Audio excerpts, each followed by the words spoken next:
নমস্কার বন্ধুরা, সবাই কেমন আছো? আমি ভালো আছি। আজকে চলে গেছিলাম একটু সবজির বাজারে।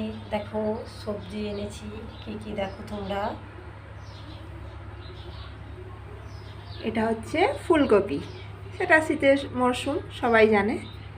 এটা বাঁধাকপি নিয়ে নিয়েছি, কিছু শসা, শাক আলু, লাল আলু আর কলা। এটা হচ্ছে পানি ফল, আর কিছু কাজু কিশমিশ চেরি, কাজু নেই, খেজুর এসব আছে। আর আছে ঢ্যাঁড়স, শিম, শীতের খুব প্রিয় একটা সবজি শিম। নিয়ে নিয়েছি আদা, আর একটা সব থেকে প্রিয়, সবাই ভালোবাসে আর সবাই ভালোবাসে না, সেটা হচ্ছে ধনিয়া পাতা। তো খুব ভালো লাগলো দেখে, অনেকগুলো নিয়ে ফেলেছি। দেখো মোটামুটি অনেকটাই আছে পরিমাণটা। তো যাই হোক, আর আছে মূলো, সাদা মূলো, খুব টেস্টি। কমলা লেবু, যেটা শীতের কালে খুব ভালো লাগে, সবারই ভালো লাগে। টমেটো, মটরশুঁটি, গাজর, এগুলো সবই শীতের সবজি। মোটামুটি কিছু বাদও গেছে, তো সবজির মধ্যে আর ফলমূলের মধ্যে কিছু এগুলো নেওয়া হয়েছে, বেশি কিছু আনতে পারিনি। আর গিয়েছিলাম একটু মুদিখানার বাজারেতে। মুদিখানা থেকে কি কি নিয়েছি চলো তোমাদেরকে একটু দেখাই। বিস্কুট আছে, ধূপ আছে, জোয়ান, তেজপাতা, মৌরি, গোটা জিরে,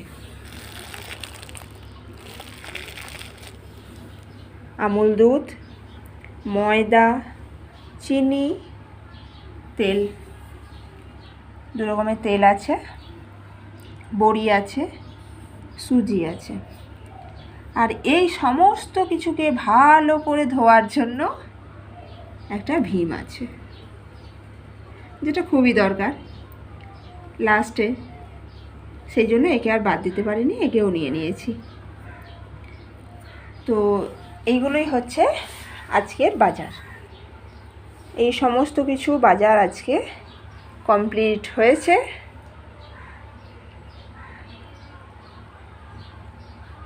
হ্যাঁ, আর একটা যেটা নিত্যদিনের প্রয়োজনীয় জিনিস দেখাতেই ভুলে গেছি, তো সেটাও আছে। চলো সেটাকে একটু দেখিয়ে দিই। ব্যাগের ভেতরে ভরা আছে তো, এই যে পটেটো, আলু। তো এটাকে আনতেই একটু বেশি টাইম নিয়ে নিয়েছে, 5 কেজির ওপর আছে এটা। যাই হোক, এই হচ্ছে আজকের আমাদের সবজি আর মুদিখানার বাজার। অল্প অল্প পরিমাণ, অল্প, তো অল্প অল্প করে একটু বাজার হয়েছে। এই ছিল আজকের ভিডিওটা। এখানেই শেষ নাকি? এখানেই শেষ করলাম। ভালো লাগলে সবাই চ্যানেলটির পাশে থেকো, সবাই একটা করে লাইক করে দেবে, ঠিক আছে, শেয়ার করে দিও, আর নতুন হলে অবশ্যই চ্যানেলটার পাশে থেকো। ঠিক আছে, আজ এই পর্যন্তই। ভিডিওটা কেমন লাগলো সবার কমেন্টে একটু জানিও, আর কে কে বাজার এরকম করো সেটাও একটু জানিও। যদিও আমি বাজারে পারদর্শী নই অতটাও, তবুও মোটামুটি লিমিটের মধ্যেই বাজারটা করেছি। দেখো, তো আর কে কে বাজার করো একটু জানিও। আশা করি এখন সবাই বাজার করে। এগুলো হচ্ছে আজকের বাজার। ঠিক আছে, চলো টাটা।